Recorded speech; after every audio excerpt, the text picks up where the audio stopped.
We're going to do all of the realm management now. We can launch the next episode off with finally getting around to these wars that I know you've all been waiting for. Let's have the satisfying moment of being able to sort out these bad people. I can't remember what I was going to call them. Can we execute? Will be viewed as tyrannical. Ugh. Fine. Well, we can at least revoke their titles.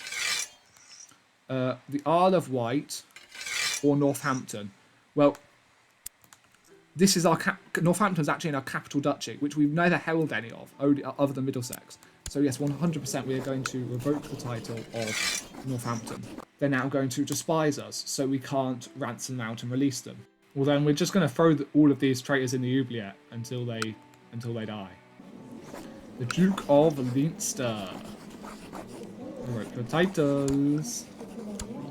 Throw an oubliette. Dorset. You're not even in there for anything. You're in there for like breaking the law like 10 years ago. But you're already in the oubliette. You hate us. Derby. Derby actually quite likes us. Crossed a major revolt. And you're a genius. We're going to ransom you out. Heloise of Gwynedd, the person we were considering assassinating. You like us a little bit. Again, from the Crust of Age Revolt plus 15 for the next 10 years. That's why it was really worth doing this revolt, even if we didn't care about Ireland. So we are going to release you from prison for that plus 9 bonus. So you now really like us. And you get a plus 10 from us being merciful. All of our other vassals get a plus 9 from that. House. Competent military ruler, previously a commander of our kingdom. He's in his olden age now. We're just going to revoke your title.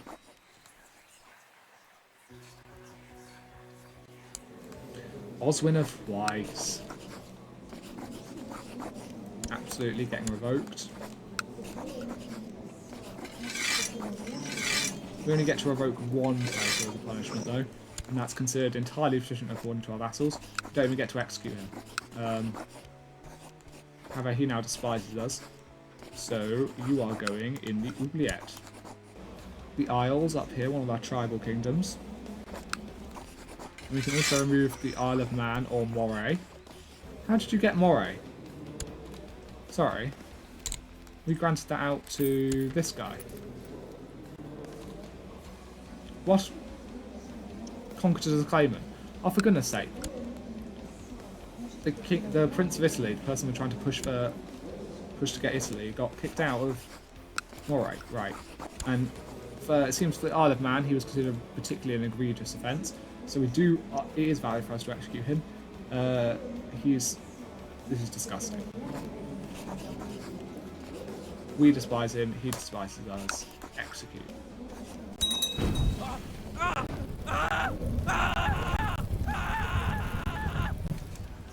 Burnt at the stake. Lovely. And we need to recruit a new fort physician. Unfortunately, our Norseman died. And there were people plotting against this young heir to the Empire of Bulgaria, plotting off to kill him. So he was sent into hiding. That's what's happened here. If you're sent into hiding, betrothals automatically break off, which means they've now broken off the matrimonial betrothal we were able to get with this guy. Obviously, now that he is emperor, he's not going to agree to that. He wouldn't have agreed to it if he wasn't in our court and he had any choice, marrying his heir off matrilineally. So unfortunately, whoever is here plotting against his son has ruined our dynasty chances of getting Bulgaria. We do have one of our dynasty in Bulgaria, in this duchy, which has actually gained a bit of power. They're doing okay. But currently they have no heir of their dynasty. He is the sibling of the Duke of Kent, actually, which is interesting. In the dungeon. In the oubliette. Okay, all of our remaining prisoners are now in the oubliette. Brilliant.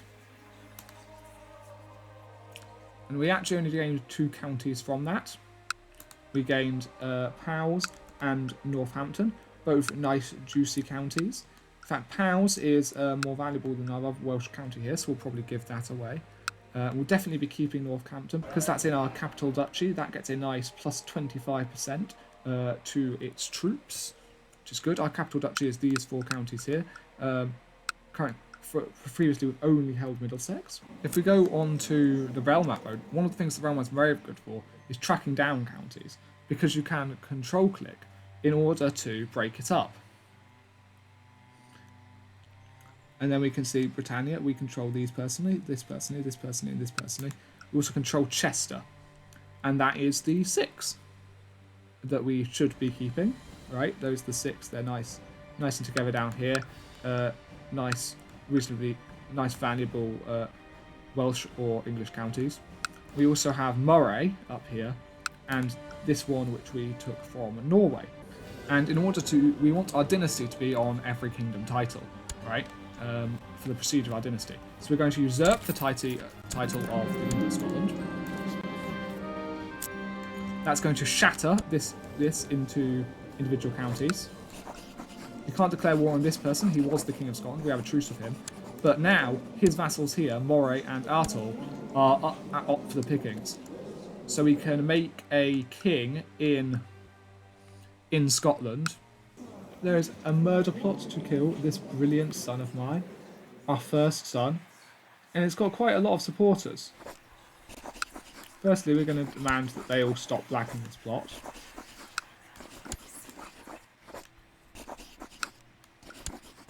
Any that refuse will be imprisoned. Any that do not refuse will be cowed by the knowledge that we found out. Then we're going to imprison this man of their Hebrides, hopefully with fail and he revolts, and that gives us more land up in Scotland to grant out to our dynasty member. And you were married to my sister. Disgusting. You disgust me, Hebrides. Now we have all 3 kingdoms. We are going to want to get rid of some of these. So Ireland. Tyrone is not a very good county, and it will mean the holder of this kingdom only has a single county. Because they're tribal though, Scotland and Ireland, it wouldn't be a disaster if we granted them out to our sons, who will have strong claims on the Kingdom of England after succession. Firstly, that's after succession, so we'll have already tidied up the major wars, and our empire will be huge by then. But also, they're just not very valuable areas. So the only good ruler or male ruler of our dynasty would be our son, and we can't give him both Scotland and Ireland. It's Atholl, that's the most valuable county here, right in the middle of Scotland. So we'll take that in a war for him, and then get him Scotland. For Ireland, we are going to have to get someone else. Now, the other thing we could look at is this stupid member of our dynasty that we're able to invite to marry after claimants, potentially. We could marry them matrilineally to any man that we can convince to come to our court who is very competent as a ruler, and grant them the Kingdom of Ireland. That we're looking for someone gregarious that we're going to get on well with, that is well skilled. They cannot be ambitious. Let's sort by culture and see if we can find someone good who is Irish. If we can, then they are going to have less trouble ruling those Irish lands. So in the Irish section here,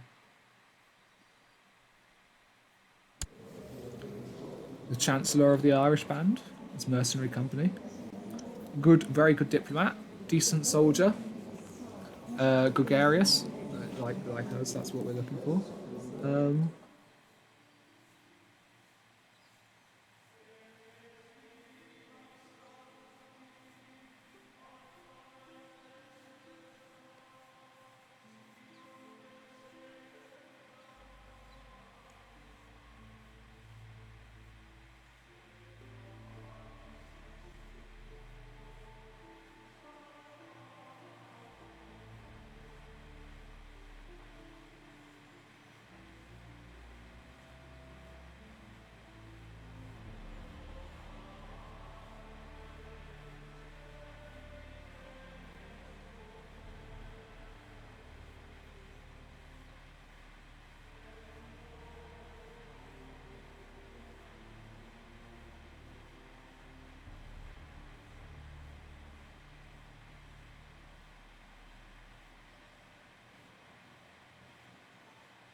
I believe the best options if we were to go with a native Irishman, I believe the best options if we were to go with native Irishmen to make the kingdom of, to make the King of Ireland, would be one of these two.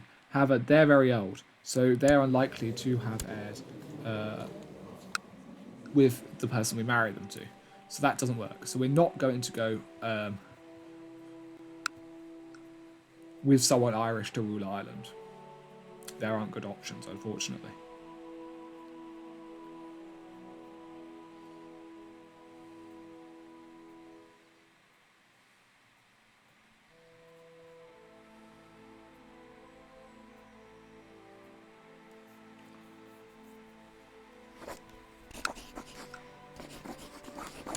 However, this commander of ours that we invited, obviously they're brilliant as a commander.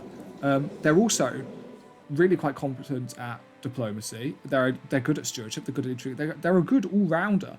And they're gregarious, brilliant. They are ambitious, which is problematic for a major vassal. However, we do need a new marshal, who should be a major vassal. So we're going to have to make whoever we make these kings on our council. So I think this man is perfect, and his wife, and his wife is dead. He does have a daughter, but if we were to marry them to the member of our dynasty that we brought over, scroll through all options.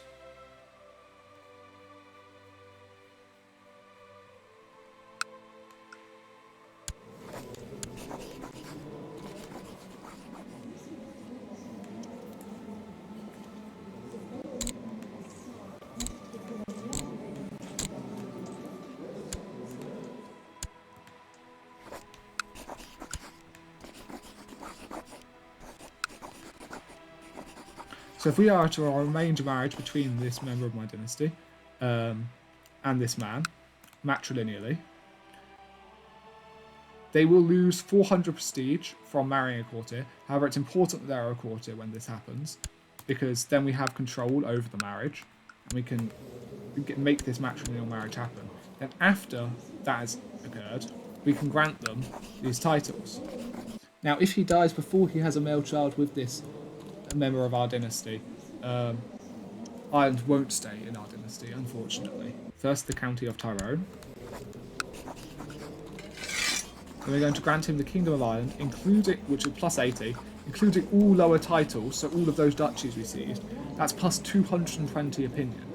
Now, the reason I'm giving all of those to him rather than handing those out to vassals first is that means he's then going to hand these out to these vassals. So they're going to have a greater opinion of him. They're less likely to revolt then, which means he's more likely to maintain power then with just that single county.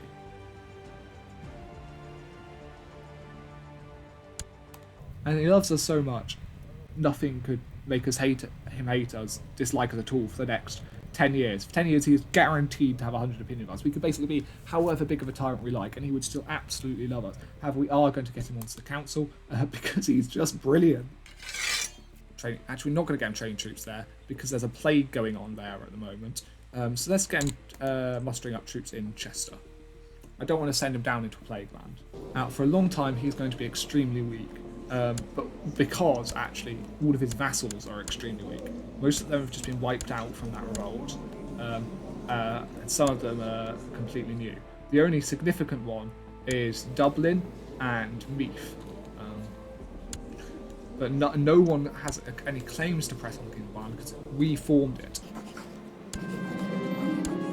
Unfortunately, the Hebrides we successfully caught with only a 8% chance, so he has not been able to revolt against us, which means we won't have reason to revoke his titles. However, very soon it's not going to matter how much he dislikes us, so I'm just going to ransom him back for the 70 gold.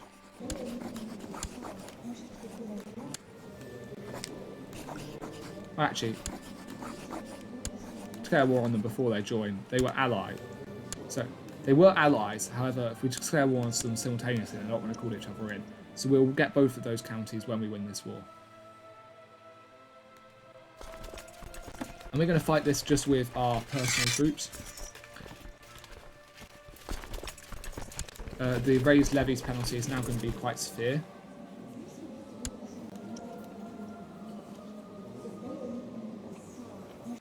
In fact, our vassals don't mind our levies having raised to be too long, which is good.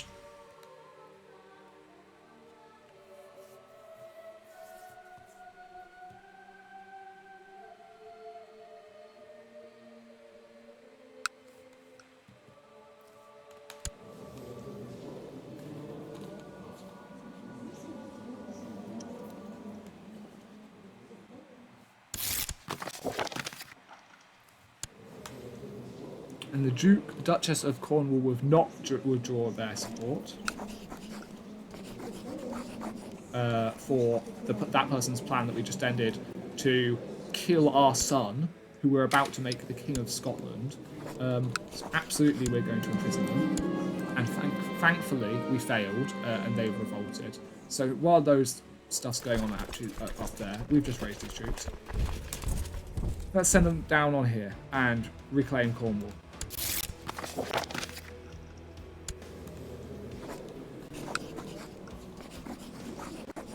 This grandma will also not withdraw their support. She fled. You're all idiots. Our court chaplain has refused to withdraw support. They are a loyalist on our council, so we are not going to take any action against them, even though they were plotting to kill our son. We're just going to leave that as it be.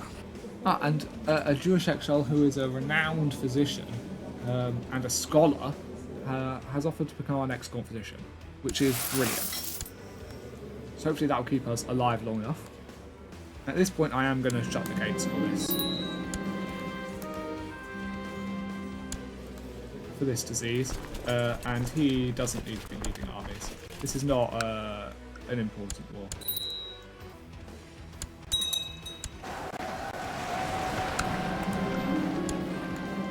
And we have captured the Duchess of Cornwall in that first battle.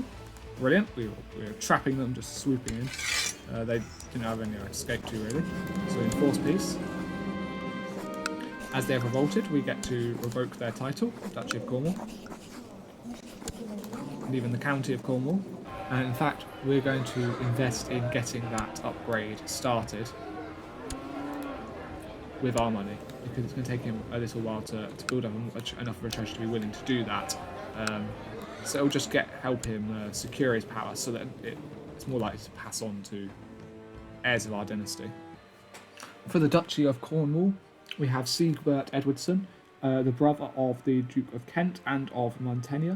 None of these brothers have children of their own yet, so he is currently the heir to the Duchy of Kent. However, that's incredibly unlikely to remain the case, and therefore these titles shouldn't conglomerate, and we can so grant him the Duchy of Cornwall.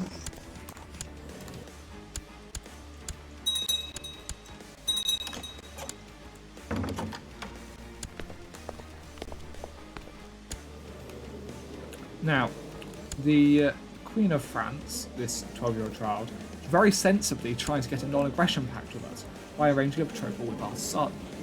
We are going to decline, because absolutely we want to steal everything you have. In fact, they may even be trying to get an alliance with us to defend against this King Joffrey, who would like to take France himself, and is going to succeed. Luckily, that means we're going to be fighting King Joffrey, stealing France from him, with his reduced forces.